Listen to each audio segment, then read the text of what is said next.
And there it is, a glimpse of what is to come this summer for aspiring young aviators wanting to kickstart their aviation careers. Welcome everybody to an aviation hot edition of all things aviation aerospace. I'm Vince Mickens. You know, I say hot, not just because we're going to be talking about summer. Nah, hot because we're going to hear about three of the many great aviation summer camp programs available.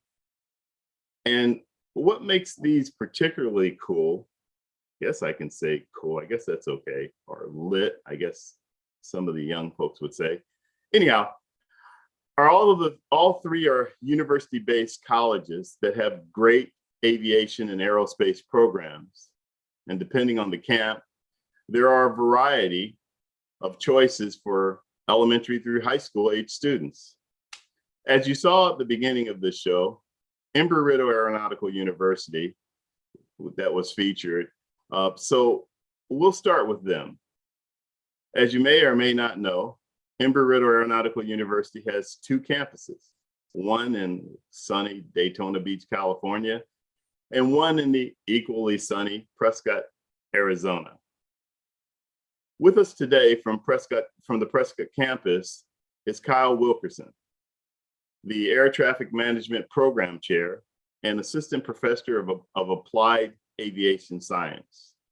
Also joining us from the Daytona Beach campus is, you know, Suzette, the one thing I forgot to do was ask you, how do you pronounce your last name? Is it Niessner? Yeah, it's Niessner. Okay, lucky on that one. Suzette is the Assistant Chief Flight Instructor of their Flight Training Department. Kyle, Suzette, welcome to All Things Aviation and Aerospace. Thank you very much, Vince. Really appreciate it. Yes, thank you. Absolutely. Really glad to have you guys, all of you today, to talk about something that has grown a lot and is a really neat thing for kids to do. You know, a lot of parents send their kids to summer camp, but when you talk about sending them to an aviation summer camp, that just takes it up a notch and makes it all that much better. Before we get into the summer camp specifics, Kyle, I'm going to be a bit of a smart aleck, and for the sake of our viewers and listeners, I'm going to ask you, what exactly is applied aviation science? Applied Aviation Sciences is actually our department where we focus on hands-on training in areas where students can grow in aviation knowledge. Often the programs under our department support major programs such as our Aeronautical Science program, where people fly, where they learn how to be professional pilots. So some of the programs within Applied Aviation Sciences is air traffic control, meteorology, and UAS, or unmanned aircraft systems. Gotcha. So let's get a little background on you guys before we roll into the specifics about these summer camps. Kyle, where did you get started with all of this in aviation? So I got started in aviation. I've grown up with a passion with aviation my whole life. I was telling some of the panelists that I've always had a passion for it, and I plan on being a commercial aviator. Plans changed when my family came along. However, my passion was still there. I found out that later on, my passion really kind of dove into the education side of aviation. That's where I'm really finding that there's a need for better aviators, a need for people that are more involved. I think y'all can see that anywhere in the news, and it's making headlines. We got shortages all the way across the board in aviation related careers. So we got, obviously professional pilots on the corporate side, on the commercial aviation side, where we need pilots, we need air traffic controllers, and we need people with up and coming career fields such as UAS, technology based, people that are going to be servicing the technology located at airports as well. We got a high demand for that, and that's an industry and a career field that I believe is growing very quickly, and that demand is always going to be there. And your two areas of specialization actually are air traffic control and UAS. Tell us a little bit about that. Yeah. So like you said, those are two of my areas that I have a specialty in. And we all know that as technology advances, that things are going to become more automated. And so I hate to say it, but UAS are going to be coming in and kind of disrupting our field of aviation. You think? And oh yeah, it's going to disrupt it all, and it's really going to turn everything on its head. And that's the key for the rising generations, is to be on top of that, to learn all of those abilities and be able to start to service those fields and move into those fields where that demand is going to be. Yeah, and speaking of air traffic control, it's going to be a big challenge, or is already becoming a big challenge for the FAA in terms of handling how that integrates between the UAS and everything else in aviation. Yes, sir. And it's crazy because you think about the fact that every year we usually are setting records with the amount of air traffic, manned air traffic, people that are in those airplanes and flying people around. And we're setting records with the number of flights that are taking place in the United States. And if you think about that, we're throwing up drones, essentially aircraft that are flown remotely, and they're also occupying that airspace. And so we got to figure out a way to integrate that and to work them together. Suzette, can I call you a Jersey girl? Yes, you can. So you have an interesting take on this in terms of your flying background, and how you came up through it and things like that. How about telling us a little bit more about, what got you started, but then how you kind of adjusted your path, let's say that. So I, similar to Kyle, kind of grew up wanting to be an airline pilot, and I came to Embry-Riddle to become an airline pilot, and I actually switched my degree to unmanned aircraft systems because I became interested more in kind of the coding technology side of things. All while doing that, I was still becoming a flight instructor, getting all of my ratings. And then after I began flight instructing, I realized that I also had a passion for teaching the students how to fly. And I really enjoyed that aspect. So I continued on with flight instruction. I became a check pilot. So I did check rides for students here at the university. And then I moved my way into management in the flight department. So managing flight instructors and flight students. And then I've worked my way up to be the assistant chief. So now I kind of manage the managers and still the flight instructors and the students. So I've kind of seen it from all aspects here at Embry-Riddle, from a student all the way up to assistant chief in the flight department. Great. So let's get going with what we're really here to talk about. It's great to hear you guys' background because it does give some context to everything that you guys do. But let's talk about Embry-Riddle's summer program, summer aviation program. And I'll let either one of you start with it and kind of tell us, because you have similar, but then some differences between the programs, between the campuses, Daytona Beach and Prescott. So either one of you can go first on that. Suzette, go ahead if you want to start on yours. Yeah, so here at Daytona, we have a bunch of different kinds of programs. We have week-long programs, day camps, and then we have the overnight camps. On the flight side of the program, so things focused around flight training, we do week-long programs where pretty much one of the options would be a student comes here with absolutely no flight experience, no knowledge, and then our goal is to get them to solo within 2 weeks. So that way they can go home with just having their first solo done in their logbook. And then we also have an entire program to where we try to get the students from no experience to their private pilot certificate before they go home. The program's about 7 weeks long. So the main goal there is to get, again, a student from nothing to having their private pilot. We also can do custom programs for students for instrument or commercial, depending on their level of training that they're coming into the university with for the summer programs. So those are kind of our main flight related programs.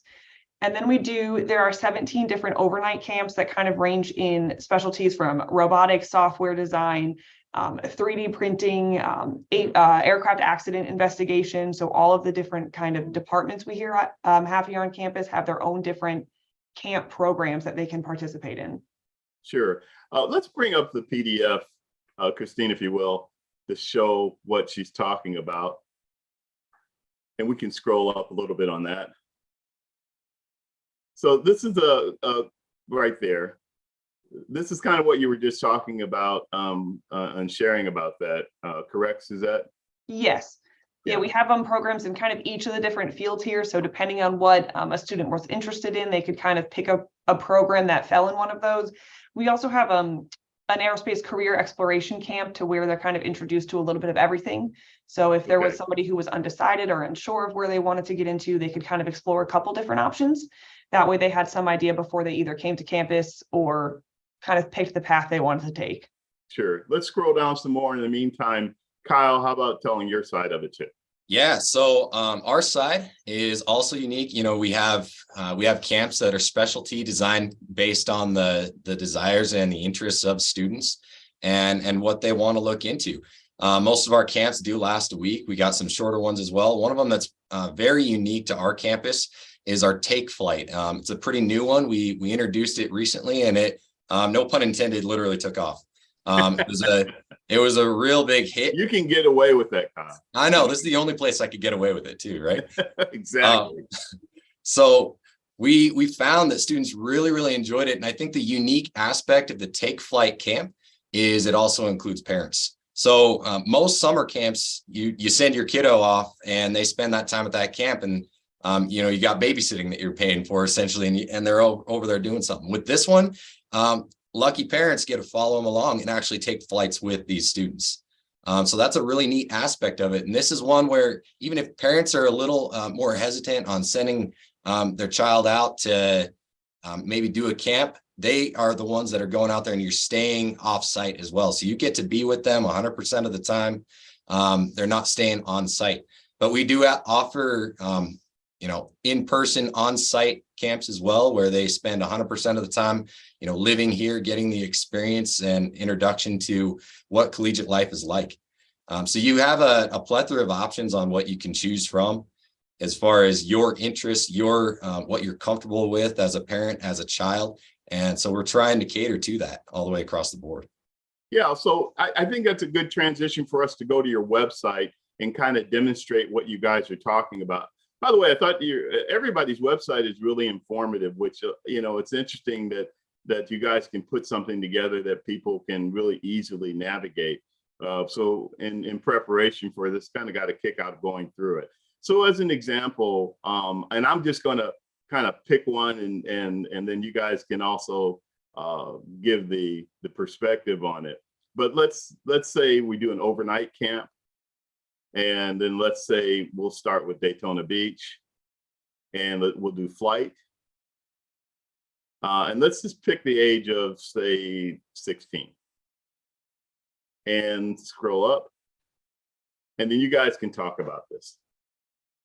Yeah, so this, based on the parameters that you picked there, would kind of list all of the different options that you would have the availability to look into. So they list all the different camps, the age requirements, because there are age requirements for some of our camps. And then you can kind of look into them, read the description, see which ones interests you. And then based on flight engineering, which one you pick, it would kind of show you all of our different options here. Sure. Scroll up again, or scroll down, I should say. There we go. And show the other two. Yeah, so the Sun Flight Solo would be the one where we kind of take those students to try to just get them to solo in the 2 weeks that they're here.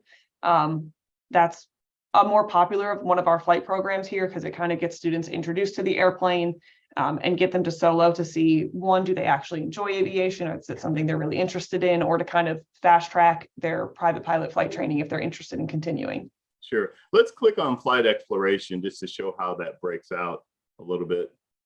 There we go. And scroll down a little bit. And yeah, so as you can see, it gives our viewers plenty of information, the sessions in terms of the session dates, I should say, the cost, et cetera, and so forth. Anything you want to expand on in terms of costs? I know, Kyle, you had touched on it a little earlier, but Suzette, you want to say anything about that as far as what is covered and how that works? Yeah, so the way that the cost for the program, like it says where it says tuition for flight exploration, what it includes, you get supervised housing. So they live in the dorms on campus. It is supervised. So there are resident advisors living with them kind of in different rooms. So it is supervised on campus housing. They do get provided meals from our on-campus dining services. Flight fees, flight instructing, and ground lab instructing would include the cost associated with the ground labs to learn the kind of aviation knowledge needed to fly, and then the flight related costs associated with all of the flights and the simulator activities that they would then do. Got you. Let's go back up to the top, and I'm going to do Prescott and let Kyle talk about that a little bit. There we go. Whoops. So just change it to Prescott, and we can keep it the same age. And then Kyle, Yeah, absolutely. So I'll go ahead and talk about the air traffic control one, because that's our newest program, our newest camp that we have that we're kicking off this year. So that one is it's gonna be taught by me, actually. And so I'm gonna be the one instructing our students there on TRACON operations. And if those of you that may not be familiar with TRACON, what that stands for is Terminal Radar Approach Control. And any student that enrolls in that program is going to get the opportunity to work in our ATC lab, get that immersive experience using the STARS software. And so they'll be able to go in there and control some pretty busy traffic in a metropolitan area to a larger airport. Yeah. So that's going to be a pretty exciting one. Yeah, these all on both campuses, they just all look like really cool programs. But one of the things with air traffic control, as with everything else in the industry, there's a lot of opportunity in it. By the time these kids get to college and go through the program, it's going to be wide open for a while as air traffic control expands and does a couple of things. One, air traffic control, the technology is continuing to advance, and then in addition to that, there's, with all of the things that you spoke of earlier, like the integration of UAS and things like that, it's a growing field. So it leaves wide open some opportunities for folks. I was going to ask, go ahead and click on air traffic control. We open it up. So this is just a little bit more information. Again, there's information on the session dates, the tuition, and things like that. Kyle, did you want to add anything to that? Yeah, something I was going to throw in here is you can count on, and this really goes for any of the camps all the way across the board, whether it's Daytona or in Prescott, you're hands-on the entire time. You actually get a lot of experience with this stuff, and this is something that our students really, really enjoy. I've been working for Riddle long enough to the point where I'm now teaching students in my college classes who have done these camps. And so it's really neat seeing that come around full circle. And seeing the excitement and, you know, that investment on their part, and them coming back and truly enjoying the stuff that they got to experience when they were, you know, in grade school and junior high, whether it's high school, and get to experience this stuff then and coming back to do it again. Very good. Well, and the advantage that you guys have is you have two campuses and, you know, almost East Coast, West Coast practically. So it gives people an opportunity, not only the variety of what you offer as far as the different types of summer camps, but regionally what works for a parent in terms of where they may want to send their kids and that type of thing. Absolutely. So we'll circle back to you guys near the end of the program, but I'm going to go ahead and get ready to introduce our next guest from Western Michigan University. So, but we're going to watch a video first, and then we'll have a chat with Tom. Thank you. Thanks. Thank you, guys. And that's my fault that I didn't give her enough time to cue.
I don't know about you, but if there was, if I saw a video like this, I would be talking with my parents and negotiating, I should say, of trying to figure out exactly how to get involved with going to get registered, I should say, to go to one of these camps. So I think that these videos are very enticing with all of the things that are going on. Our next guest is from Western Michigan University, and I was multitasking there, which I'm not always very good at. Anyhow, it's from Western Michigan University, Kalamazoo, Michigan. And you can see what I'm doing here. I'm transitioning a little bit from the warm climate in places like Florida and Arizona to a little cooler climate, although we're talking about summer programs, so that kind of makes that a moot point. But nevertheless, I'm just giving you a hard time, Tom. I grew up in the Midwest, and we had both extremes as far as weather. And Tom, I did the same thing with you that I did with Suzette. I forgot to verify your last name. Is it Fines? Thinnis, actually. Thinnis. Ooh, Tom Thinnis. Sorry about that, Tom. That's something I usually do before going live. Anyhow, Tom Thinnis is the Director of Recruitment, Marketing, and Outreach for the Western Michigan University College of Aviation. Tom, welcome to All Things Aviation and Aerospace.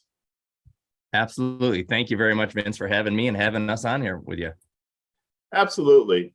So I have to ask you, how does an aquatic sports guy, so to speak, end up in aviation? Oh, well, we don't have enough time to talk about my career trajectory, but it's obviously, when I was, I taught scuba diving and worked in that industry for about 10 years. And, the best thing about what we did and the best thing about scuba diving was that aviation opens up opportunities. And it's always been interesting. I've been doing this job since 2009 and connecting those two worlds, because divers and pilots and people in the aviation industry, there's a lot of parallels between the two. Absolutely. And it's always very interesting when I talk to the pilots. I'm like, when I taught scuba diving, it was the same kind of thing. It was, instead of we were going under while you're all going up, but but my passion always has been education. That's where my degree is. I don't have an aviation degree, but I've learned through the school of hard knocks, if you will, and I'm pretty knowledgeable in it. But being able to do this job and still be a part of the educational arena is very important. And then also getting to introduce people to the exciting world of aviation. I've been doing this job since, like I said, 2009. And it's just as exciting for me now, having done it for 14 years, as it was when I started in 2009. Cool. So let's talk a little bit about on speaking of education, about the summer program specific with you guys. And your video showed a lot of different things that you guys have going on during the summer program. So, and you're directly involved with it. How about telling us a little bit more in detail? Yeah, directly as in hands-on, like I stay in the residence halls. It's nothing like it's the future. The former teacher in me is like, but anyway, I mean, it's a good time. And our camp, first off, Vince, I gotta thank you. This is kind of like a little bit of industrial espionage. I get to see the insides of everybody else's camps. I'm just joking, obviously, everybody, but no, he isn't. He's serious. The cool part about what I see happening, though, is that we're all on the same mission. Yes. I look at our camps a little bit different.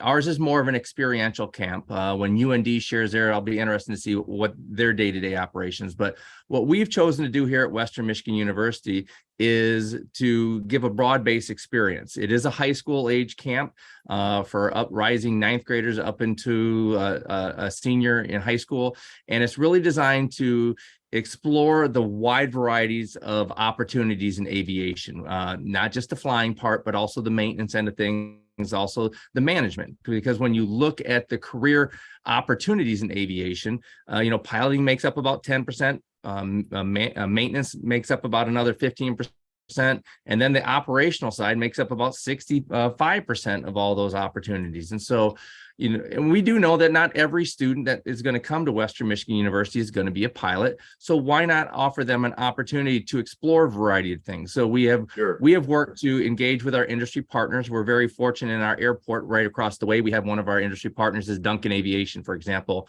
which is the largest family-owned maintenance, repair, operation, overhaul facility in the United States. And they have a very large footprint here where our airport is in Battle Creek, Michigan. So we go over, spend time over there. We'll go over to Detroit Metro and hang out there. So I always say it's very similar to Dorothy and the Tin Man and the Scarecrow and the Wizard of Oz, getting to peel behind the curtain and see what's actually happening in the operational end of an airport, because many of us don't ever see that. You don't get to go behind those locked doors. And in the camp, we get to see the operations center, and it is mind-blowing and eye-opening for these students, and exposing them to air traffic control. So that's kind of what we do. And yes, they do fly. We also, they're not going to walk away with their solo or their private or anything like that, which is a very cool thing. But for us, because of a variety of reasons, we've chosen, let's just expose them to flying. Let's make sure that this is something they want to do. So we'll do a day flight, we'll do a night flight with them. So because there's nothing cooler than flying west from our airport, heading to the lake. And on a clear night, you get to the lake shore, the shoreline of Lake Michigan, and you can see the Chicago skyline over there. That's pretty darn cool. Sure. I say our camp is really, it's a try before you buy. Aviation is an expensive endeavor, no matter where you go. And I want the students to spend a little bit of money, spend a little bit of time now to make sure, one, aviation is something that they want to do, and that Western is a place that they want to do. I'm sure that the colleagues all represented here, we can all say the same thing. We see students that cross-pollinate. They come to Western one year, they go to UND next year, they go to Embry-Riddle next year, which is a cool thing because they really get to find their fit. And if it's Western, great. But if I have a camper, and I've had a number of them that have come to Western's aviation camp and they end up going to UND or Embry-Riddle, that's a win. That's a win for all of us, because at the end of the day, we need all of these kids to be excited, to want to pursue aviation. And if they do it with us at Western, great. But if they do it someplace else, that's a win too. Yeah. Tom, that's music to my ears. And basically with all of you, the conversation today is really important from the standpoint of, the whole purpose of this show is to let the young people know about the variety of opportunities in the industry, and to know that, yes, you can be a pilot or a mechanic or an avionics tech or whatever, but you can also do so many other things. You can be an air traffic controller, you can get into the UAS, the unmanned aerial vehicle stuff, and on and on and on. And so I think you bring up a really good point. Why don't we go to your overview of the programming and get into a few specifics. I'm just going to bring that up for me. There we go. So why don't you talk about your program in terms of registration, the upcoming sessions, and things like that to give more insight. Yep. So, we offer 2 dates. Our camps are week long, are essentially a week long. They come in on a Friday evening or afternoon, and then they'll depart on Wednesday. We offer dates in June and July that we have students that can register for them. Registration is open right now. Deposits we're securing those deposits as we have.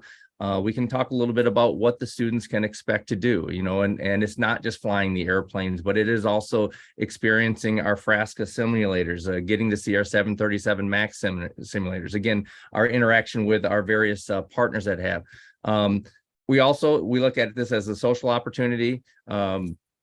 Much like Suzette and Kyle mentioned, and I'm sure that Leslie and John are going to talk about, students that come to these camp, they make lifelong friends. And so part of this is also the social thing. You saw in the video, we take the kids to what we call airway lanes, which happens to be across from the Kalamazoo Battle Creek International Airport, but they get to go on go-karts and all sorts of fun stuff. But one of the cool things that we do is we go to the Air Zoo.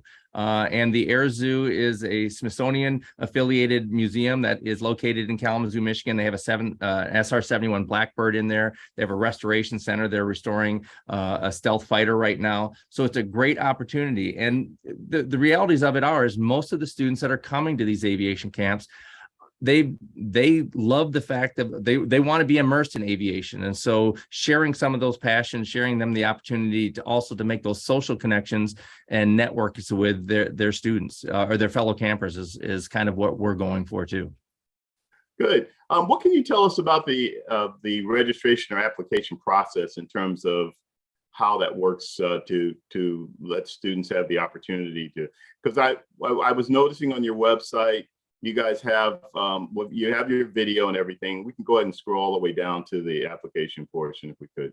And I see you have a registration link. I guess that's what I'm speaking of. Yep. So it's relatively easy. At the bottom of that summer camp website there's an FAQ. So what is my daughter or son going to do in the camp? What does it look? It is a residential camp. So they come in, they stay the night.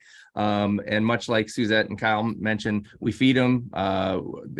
We have the transportation costs all built in. As far as the actual camp itself, students do have to get here. So if they're coming from an outside area, whether that's flying in from another area, I've picked students up at the local train station or driving in.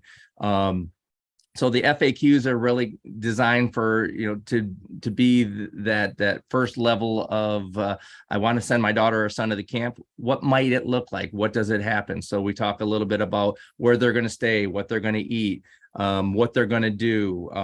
We do stay on our residence halls at Western Michigan University. So we stay in one of our brand new residence halls that we have in there.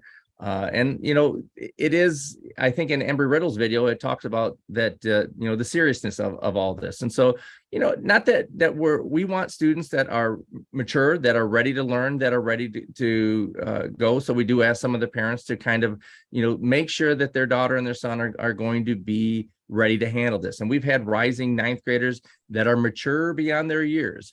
As a former teacher, sometimes we have rising ninth graders that are young boys, young men, and they're more like fifth graders than they are rising ninth graders. So not that they can't come, but we ask our parents, So you're saying we guys don't mature as quick? No, go ahead.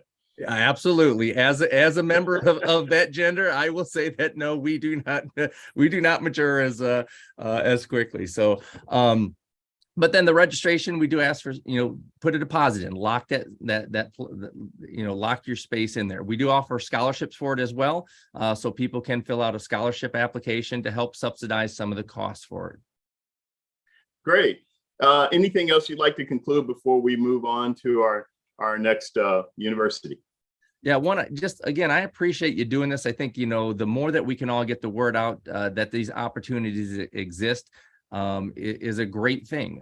We all know, much like Kyle mentioned, the demand in aviation is there. It's the biggest we've seen in 40 years. And we do not have enough people pursuing it. And the best thing a student can do is ensure that interest in aviation exists. Attend one of these summer camps. Again, invest a little bit of time and a little bit of money now to make sure it's something that you really want to do.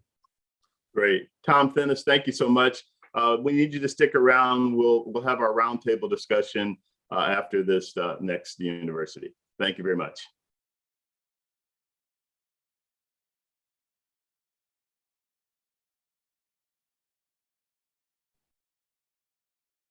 This is my first time. And I didn't think that I was going to be in the captain's seat, taking on. I didn't know that actually I was going to be flying it, taking off and landing by myself. But my flight instructor has been amazing, and she was sitting right there next to me. She was like, "You got this," and she put a lot of faith in me. And so, yeah.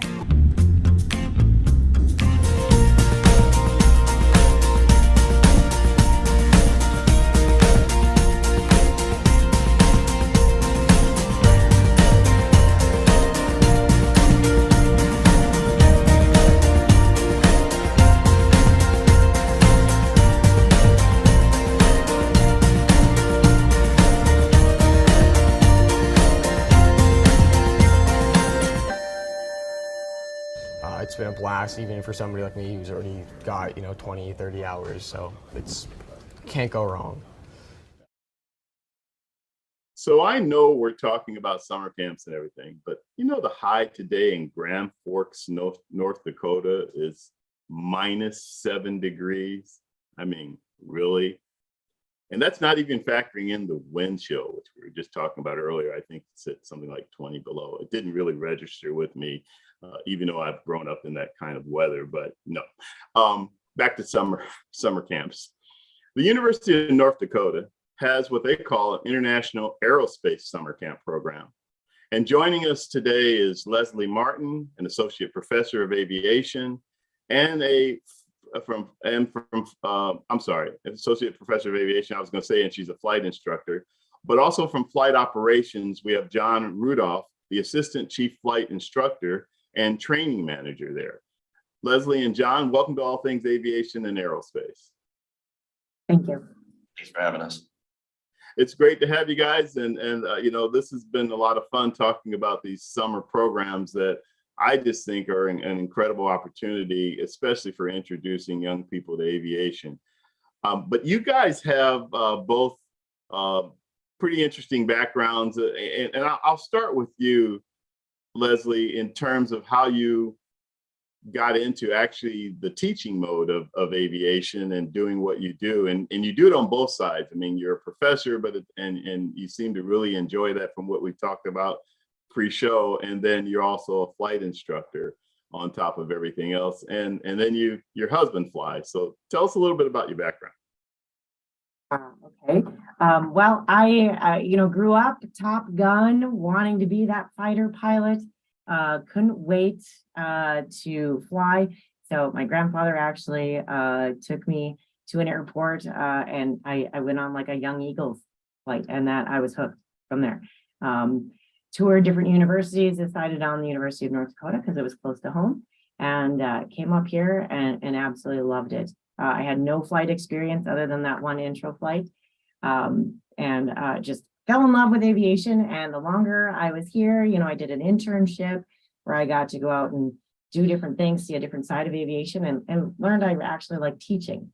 So couldn't wait to come back and flight instruct. And like you said, I still currently flight instruct. I really enjoy working with students in all different aspects, in the classroom and in the airplane. It's kind of fun to go out to the airport and go fly, because I get away from my office and emails and all that. And that's really one of the things why I like doing camp, because I get to see these high school students who are so excited about aviation. And when we show them, like Tom said, we have them experience all these different things. It's just so fun, where they can't wait. All right, I can't wait to finish high school so I can go on to the next thing. Yeah, and I guess going from Minnesota to North Dakota, -7 to -7. Well, we have a lot more trees in Minnesota, so it's a little bit warmer. It's just a tad. John, how about you? You have been flight instructing for a long time, and you've been there at UND. So tell us a little bit about how all of this came about for you. So it started young as well. I went on a trip to Washington, D.C. to represent the state of North Dakota, and I was getting on the airline in Minneapolis, Minnesota, and the captain was standing by the door, and he seen I was coming on the airplane all by myself, and he's like, "You want to jump in the cockpit?" And I'm like, "Absolutely," right? So those were the days, right? Yeah, back in the days. Quite do that as much these days. Yeah, that was late 1980s. I'll date myself there. So jumped in the right seat and of a 757, and I was hooked.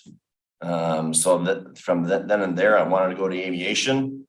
Knew that UND Aerospace was here. I looked at a lot of the surrounding schools as well, and this was close to home. I'm a family man, and I want to stay close. So started back in 1994. Got my bachelor's degree. Became a flight instructor right after that. Quickly after that, became a lead flight instructor and assistant chief flight instructor. So I worked my way up into the ranks. Taught everything from student pilots all the way up to CFI applicants, CFI MEI as well. I'm a check airman here, and I've been flight instructing. I got about 5,000 hours of dual given. So I've been around a while. I'm one of the old dogs. So, I haven't heard that term for a minute. just like everybody here, I love watching the students come in, watching the excitement, watching them get along with each other, learn to network, and experience all things. You know, we have students coming in that are in their junior and senior years, and they pretty much know that they're going aviation something. So whether it be fixed wing, rotorcraft, unmanned, ATC, airport management, we have everything. So. Yeah, speaking of that, so that brings me to the next point that I was going to talk about specifically with you guys at UND, and that is you call your program International Aerospace, your summer program. You use the term International Aerospace, and you know, UND is known for your space studies program and some of your other areas of specialization. Tell us how that translates in terms of what you do with the summer camp and what that all means. And either one of you can talk about that. Go ahead, Leslie. Well, the international piece comes from, we just open it up to anybody from across the United States and the world can sign up and come to our camp. So like John mentioned, you know, we have students, you know, in high school come here. We do a lot of international flight training. So we thought, well, why not open it up to anybody to come. So we actually have, for this coming summer, we have a student from Brazil who's interested in coming to our camp. Within the last couple of years, we've had students from Japan also come to camp. So, and, you know, like Tom said, it's fun to see the students interact with each other, right? They're coming and they develop these lifelong friendships. So even though you're in Brazil, the world of aviation is so small, they still keep in contact, especially with social media now. So it doesn't matter where they end up, where they go to school, or if they go to school, they still are friends. Yeah, let's talk about your program, specifically your summer camp. It is a week-long camp. We offer 5 days, so you come in on Sunday and we're done on Friday. And our goal is to show you all things aviation. It's going to focus around flight training, but then we certainly know, as Tom and the others mentioned, we know there's need for unmanned aircraft pilots and air traffic controllers. So you come in, we're going to go fly right away on Sunday. We're talking about safety procedures. Right away on Monday morning, you're going to hop in a simulator and you're going to see what it's like to fly one of our airplanes. Then later on that day, we're going to put you in an airplane with a flight partner, a flight instructor, and you're going to go fly to a local area, fly around. You're going to land at the airport, and then you're going to swap seats. And then the other student flies. They're going to fly around and come back and land in Grand Forks. The next day, you're going to go on an instrument flight. And in some of the pictures that you see on the website, we got some clouds those couple days. So even though in the summer it's still warm, you can go fly around in those clouds. Unlike today, okay, it's nice and sunny here, but if we have clouds, you can't go fly in them. So we're able to actually see what it's like to be an instrument rated pilot. Same thing, you're going to go fly around to a local airport, land there, swap seats, come back. And then the last flight we actually take the campers on in the airplane is a night cross country. So you actually go outside of Grand Forks, you get a couple 100 miles away, you go land, swap seats, and then that next person gets to experience and fly at night on the way back. We do have an optional helicopter flight like you saw in the video. So for an additional $350, you can go through a little ground school to learn about the safety protocol for the R-44 Robinson Cadet. And then you'll have a half-hour flight in that. So that's been really popular. John, you want to talk about some of the other things? Sure. Yeah, absolutely. We try and involve the community as well, looking at Grand Forks, taking them out into the local area. We take them to the Grand Forks Air Force Base. We take them to Northrop Grumman. We take them to different places here like Cirrus. We tour those areas. So different areas just to try and get those students involved and get them excited about all things aviation there. So I think a lot of the times we're so busy with these students and they're like, can we just hang out? By the time they get done, they just want to hang out, make friends, and everything that we've done. It's pretty exciting for them. So one of the things that happened last summer, on that night flight that Leslie was mentioning there, a lot of students came back and they were like, the Northern Lights, did you guys see the Northern Lights? I mean, so we are that far north that you guys can go ahead and see them. If it's really dark, and you get high enough, you can actually see them very, very well. That far north in clear skies because of the cold weather, Arctic weather blowing down from the north and things like that. I wanted to ask you guys about the age. So you're one of the camps. Is it only for 11th and 12th graders? Did I see that correct? We would like, because just like the others, you're staying on campus. We want that maturity that Tom talked about. So we go for the 16, 17-year-olds. So again, if we have someone who calls and says, my 15-year-old is, they're really mature, that is fine. We will look at that. But again, you know, you're living in the residence halls. We have counselors there that are watching, but you have to have that maturity level that we can leave you alone for a little bit, right? You're in your room and we know you're not going to get in trouble. You know, a couple of years ago, one of the elevators broke and, you know, okay, you need to react calm, cool, we'll get it fixed. They were only there for 2 minutes and then we got it going again. But we just want that maturity level that can handle this. No, that actually makes a lot of sense. I do think it's really, when you talk about the kids wanting to hang out with each other, which is typical of that age, but it also it indicates that you guys have a great atmosphere within your program there. So that's a very positive thing too. And you know, I didn't ask this, but I can do it when we have our roundtable. But I'll start with you guys. I really didn't ask what type of aircraft. You mentioned the helicopter, which is the Robinson R-44 as an add-on. But what are the other aircraft that the kids are exposed to while they're there? So the students, we put them in our Piper Archers. We have 68 Piper Archers that we run, and they first jump in a Frasca ATD. If they're going to have issues there, we want them simulator. We remember we have people that aren't that familiar with aviation, so let's let them know that you're talking about a sim.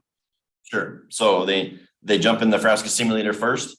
And then we have, just like Leslie said, we have them jumping in the Piper Archer right that afternoon. So yeah, the Piper Archer, for those who aren't aware, it's a low wing 4-place aircraft, great training aircraft. Yep.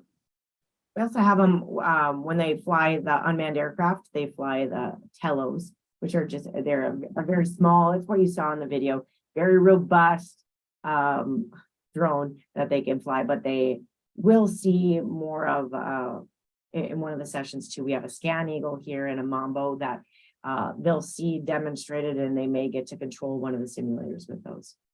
Sure. This makes for a great time for me to segue back to the entire group and bring everybody back. So if you guys can all unmute and talk, I'd like to just talk to you guys in general. But before I do that, because I do have a couple of questions I'd like to ask everybody as a group. Let me go back to Western Michigan University and talk about your fleet of aircraft. Absolutely. So at our aviation summer camp, the students will fly the Cirrus SR-20. That's our primary trainer that we operate, and then also they get experience in our Frasca sims. Pre-COVID, I know pretty much we haven't offered an in-person camp since 2019. But pre-COVID, we were on our way to offering multiple different types of camps, and the second one that we would have offered would what we call our advanced flight camp. And that flight camp, the students, they flew the Cirrus day flight, night flight. They would fly our Piper Seminoles, which is our twin engine aircraft. They would also get a flight in our Piper Super Cub on amphibious floats. They get to take off and land on the water, which is always cool. Students always love that. And then they'd also get a flight in our American Champion Super Decathlon, and then they would spend time in at that time we had a CRJ 200 flight simulator, which we now have the two 737 Maxes. Those will eventually come back online. That advanced flight camp will come back. Sure. Embry-Riddle, how about you guys with your fleet and your sims? Here in Daytona, we have just over 80 Cessna 172, so high wing, very popular trainer. And then we do also have our Diamond DA-42s, are our multi-engine aircraft. Most of the camps associated fly the Cessna 172s, and then we also have Frasca simulators. We do have a full motion CRJ 200 sim. The students don't get to go into the sim, but they do get to see it when they're using our other simulators, kind of see it move, see how it works. But they spend most of the time in the Frasca sims and the Cessna. And then on our side as well, that's what they're going to be flying. They're going to be flying the 172, get some experience in the Diamond, the DA-42 simulator in Prescott. Gotcha. And the Cessna 142, for those who don't know, is the high wing version of training aircraft, also a four-seater. And the Diamond, well, that's just a really nice aircraft, even if you're just flying the sim. So that's really great. So guys, what I like to do as we wrap this up is just kind of get everyone's perspective in terms of advice that you would give to the young and up and coming about opportunities in the industry and specific to your schools. And also, since we've primarily been talking about so this is twofold. So we've been talking about your summer programs, but also just if you could, maybe each of you could give a little bit of an overview of the overall education opportunities at your universities. So with that being said, I'm going to start with you, Kyle, and then we'll kind of go around the room. All right. Well, to answer your last question, to give you an idea of what we have as far as availability for other interests within the university, obviously everything aviation you could ever think of, you can find it here. But then we also have specialties into engineering as well. We got some remarkable engineering programs, obviously camps that are involved, but if you decide to be involved in engineering or are interested in engineering, we've got some remarkable programs with that. We have satellites in space right now. The EagleSat is some of the satellites that have been sent out. Other things that we do, we obviously have, weather that's associated with aviation in ways, with meteorology, but we have remarkable business opportunities as well. Vince, you mentioned that you're involved with NBAA and some other business aviation related industries. We got all that as well. So, and then cybersecurity, we know technology's just taken off and blowing up as well. And so cybersecurity within aviation, outside of aviation, is also a hot topic. And that's something to be discussed. And if you got someone that's interested in that, we can satisfy that need. Suzette, you want to piggyback off of that? Yeah, here in Daytona at Embry-Riddle, it's the same thing. We obviously have everything aviation related, maintenance, air traffic control, flight training, and everything, but our business programs, our engineering programs are also huge programs here. We have everything from like space physics, commercial space operations. So you can really explore anything within the aviation field that you want at Embry-Riddle. We also have a lot of students that come in thinking they want to be engineers and then realize they want to do flight training or something like that. And then they can work on trying to change their major. So there's pretty much any opportunity you want in the realm of aviation, or even things like cybersecurity, robotics are all big opportunities here with a lot of industry partners that we partner with that kind of get your foot in the door. And this is a very small industry. So even starting at the summer camp level, the kids start to meet people that work in the industry they're interested in, so they can get their foot in the door to kind of start. You'd be surprised how many people that you kind of just see in the industry that you've met before, whether it's at summer camps or at conferences or things like that. So starting off in summer camp is kind of a great way to meet people in different industries that you can then use as contacts later on to try to help you either get a job or get into a different field in aviation if you wanted to. That's a really great point. Tom? So at Western Michigan University, we offer 3 degrees in aviation. Our aviation flight science is our professional pilot program. Our aviation management and operation is the business side of aviation.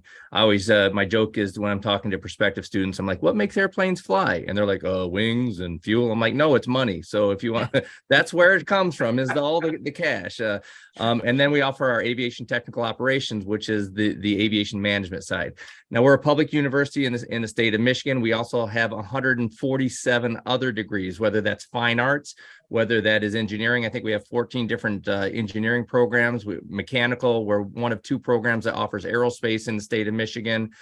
We have paper science engineering, chemical engineering, but like I said, we have fine arts. We're accredited in all 4 areas of the fine arts. We have a business program that's in the top 10% as far as size of business programs.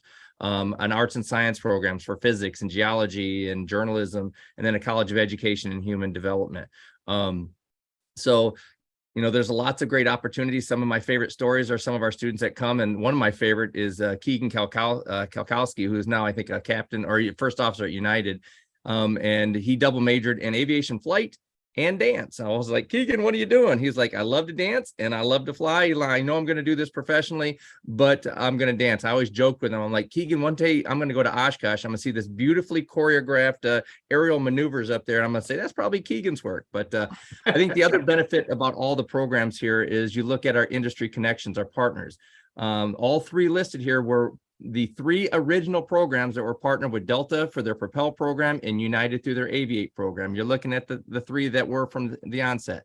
Those program has since grown, but I think it's a recognition the way the industry recognizes the quality of the programs that are listed here. And so we have great industry connections, great industry partners, and much like Suzette mentioned, starting out even in the summer camp, it's about networking, making connections, and helping to propel that career forward. Sure. UND. Right, Leslie. Well, similar to Western Michigan, the University of North Dakota, we are a public institution within the state. We have a medical school here. We have a wonderful nursing school, a law school. So when you're living in the halls, your roommate might be going into the nursing program, might be going into criminal justice. You don't know, but I think that's so cool because there's so many other things, right? When you're sitting in the cockpit of that, 737, you have to have a conversation with the person next to you. And you have other classes where you have to take a social science class, 3 of them. So you take these classes, you take dance class. I love it. You take scuba diving. So you have these things to talk with that other person for your 3-hour flight that you're sitting there. Yeah. We do have a lot of programs too within aviation, flying and not flying. Sure. We're running out of time, and I do want to do a quick around the room. Any last words of advice from you guys? And I'll start with you, John. Well, I think for sure, as Tom had said, being in aviation, there's so much more than just being an airline pilot. There's ATC, there's airport managers, there's UAS. There's so many more areas out there that we need to open our eyes to, and we need to get these students networking in that area. Wherever you go, whether it be Western Michigan, Embry-Riddle, any other flight school out there, hopefully UND Aerospace at some point. We just want to make sure that we are opening their eyes to everything aviation. Well said. Leslie? Enjoy, have fun, right? Look around, but it should be fun. You should be excited about going to class, right? Your classroom is not the typical classroom. You are hands-on, doing labs, flying an airplane, putting a headset on, controlling traffic. It is really fun. Yeah. Oh, great. I'm sorry, I was distracted. Kyle. I would say that, nowadays and age, technology is giving us the ability to have information just at the touch of our hands. We can look up anything now on our phone. So keep in mind the institutions that were represented here, we're all giving you actual hands-on technical experience, because we know you can look anything up now online. So what we're giving you is that kind of cutting edge and that actual hands-on experience where you can go, put on your resume later on, I have experience doing this at this university. And I think that's kind of the difference in what we're discussing here is you'll be able to take this forever and apply it into your careers. Again, well said. Suzette? I guess I would say kind of like Leslie said, have fun. Anytime you start doing something, it's really easy for it to just become kind of like the mundane everyday thing, but always think back to remember you are working in the field you've always wanted to. And then I would just say try everything. I always wanted to be an airline pilot. And then once I came here, and again, Embry-Riddle's focused mostly on aeronautic and aviation things, but I figured out that I was a lot more interested in unmanned aircraft systems and coding and management than I was being an actual airline pilot. So try a little bit of everything, which is why summer programs are great. That way you can see what you want to do before you kind of go all the way and then have to kind of switch later on. So I would just say try every opportunity that you could possibly take. You guys are saying it all. Tom, take us home. So again, just kind of rehashing, investigate, explore, get out of your comfort zone. Sometimes, I mean, all of us here are going to have student organizations, whether that is Alpha Eta Rho, our competitive flight teams, Women in Aviation, PAPA, which is Professional Asian Pilots Association, the Organization Black Aerospace Professionals, Women in Aviation, Latino Pilots Association, National Gay Pilots Association. Explore those opportunities. I often tell students, you know, even if you don't proverbially check the box that you don't identify in that organization, you don't have to. You have to support those organizations and their mission. And their mission is designed to help diversify this industry. And that's one of the biggest goals of this industry. I mean, when you look at it historically, it's this space. It's white males that have been running it. And so it's our goal, it's our mission, it's our obligation to help explore or help underrepresented groups to explore aviation, to get interested in aviation. And we can also do that by having a number of allies that, again, get out of their comfort zone and be part of these organizations and help them do that. As Kyle mentioned, the internet is at their fingertips. Most of us are offering opportunities to explore our programs virtually or from far away. Utilize those. Don't wait until you're a senior to start investigating. Do it as a freshman, sophomore. We have freshmen, sophomore that come and tour us and investigate us all the time. It's the right thing to do, and it's a great thing to do because you just don't want to willy-nilly walk into an aviation program. Wow, you guys have shared some incredible advice and input, insight into everything that we really want to do with this show. And then you all have really great programs at your respective universities. So it's really a pleasure to have had all of you to talk about those programs and show some details about it and let people that are watching and listening know what you offer. So I want to thank all of you for taking the time, for being on All Things Aviation and Aerospace. Really appreciate you being here. Thanks, Vince. Thank you. And that about does it for us with All Things Aviation and Aerospace for this episode. Appreciate everybody watching and listening, and I hope you got as much out of it as I did. I thought it was really great to hear what everybody had to say. Next week, we will be talking about internships, more of that, getting involved in the industry and learning what you can to get jump started into things. So thank you, everybody. My name's Vince Mickens with Private Air Media, and thanks very much for watching and listening to All Things Aviation and Aerospace. Take care and have a good one.